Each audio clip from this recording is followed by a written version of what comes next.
जहां महाराष्ट्र विधानसभा चुनाव के लिए कांग्रेस ने 71 उम्मीदवारों की घोषणा कर दी है। पहले लिस्ट में 48 और दूसरे लिस्ट में 23 उम्मीदवारों को टिकट दिया गया है। कांग्रेस ने नागपुर साउथ से गिरीश पांडव, वर्धा से शेखर शिंदे और यवतमाल से अनिल मांगुलकर को टिकट दिया है। बता दें कि कांग्रेस ने पहली लिस्ट में 48 और दूसरी लिस्ट में 23 उम्मीदवारों के साथ कुल 71 नामों का ऐलान कर दिया है और कांग्रेस ने महाराष्ट्र चुनाव के लिए जारी की गई दूसरी लिस्ट में नागपुर साउथ से गिरीश पांडव को टिकट दिया है। वहीं मुंबई की 3 सीटों पर भी उम्मीदवारों का ऐलान किया गया है।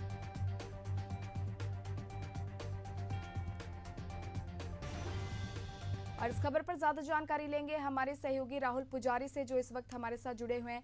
राहुल, महाराष्ट्र में वैसे ही सियासी पारा काफी हाई है और अब कांग्रेस ने 71 उम्मीदवारों की घोषणा कर दी है। जी कुमार, मैं बता दूं, जिस तरह से पहली लिस्ट में 48 लोगों के नाम आए थे, उसके बाद दूसरी लिस्ट आज जो जारी की गई उसमें 23 नाम और आए। और 23 नाम आने के बाद जहां तक कांग्रेस की बात करें तो कांग्रेस के आलाकमान अभी भी नाराज हैं। जिस तरह से अभी तक सूत्रों के हवाले से जो खबर मिल रही है कि राहुल गांधी जिस तरह से नाराज हैं, क्योंकि अभी भी नाना पटोले जब दिल्ली गए थे, क्योंकि अभी विदर्भ की बहुत सी सीट ऐसी है जो पेश फंसा हुआ है। 71 नाम आने के बाद भी 85 महाआघाड़ी ने बंटवारा कर लिया था।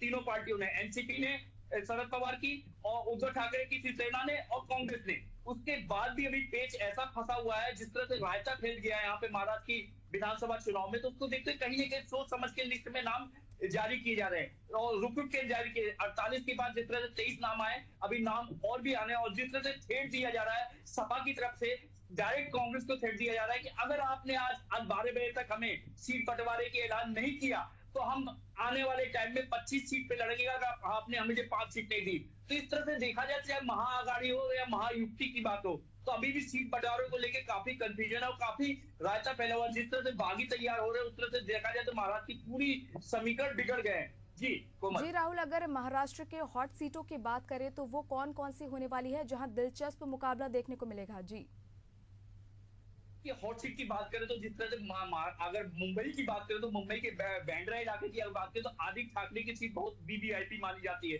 अगर माने तो नागपुर की बात करें तो नागपुर देवेंद्र फडणवीस खुद डायरेक्ट लड़ रहे हैं वहां से, दक्षिण मुंबई से, दक्षिण नागपुर से, तो वहां भी हॉट सीट में अमरावती की बात देशमुख जी लड़ रहे हैं। तो अमरावती सब जो हॉट सीट वीवीआईपी सीटें, इन पे ज्यादा नजर रहेगी। लेकिन जिस तरह से बागियों के पैर फैलते जा रहे हैं, तो कहीं ना कहीं चाहे महायुति हो या महाआघाड़ी की सरकार हो, दोनों के लिए प्रॉब्लम क्रिएट हो रही है। और जिस तरह से सीटों का बंटवारा किया जा रहा है और लोगों को सीट नहीं मिल रही है, जिस तरह से बीजेपी ने सीटिंग एमएलए को ही ज्यादातर सीट दी है, लेकिन उद्धव ठाकरे गुट और एनसीपी और कांग्रेस के लिए दिक्कत नाक में नकेल कर दी है सपा यहाँ पे अब्बू आदमी ने जिस तरह से बोला है, अगर आज 12 बजे तक हमें 5 सीट की नहीं दी गई तो हम 25 सीट पे लड़ेंगे।